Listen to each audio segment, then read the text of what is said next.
All right, I'm here with Madeline. We're talking about, well, it's called a minor change in the world of the FAA, but we consider it a pretty cool change. We've worked on it for quite a while. I'm here with Madeline, one of our engineers. What are we looking at here today? We are looking at our new molded grease seals. So they go in our 1.5-inch axle, 6-inch wheels. So that'll be our ABI 4075B, 4075D, 4075T. And it replaces the old felt grease seals. So these here? Yep. Yep, so these three parts get replaced by this. Yep.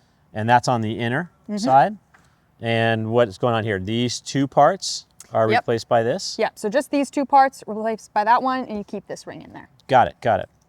And this is on the outer, right?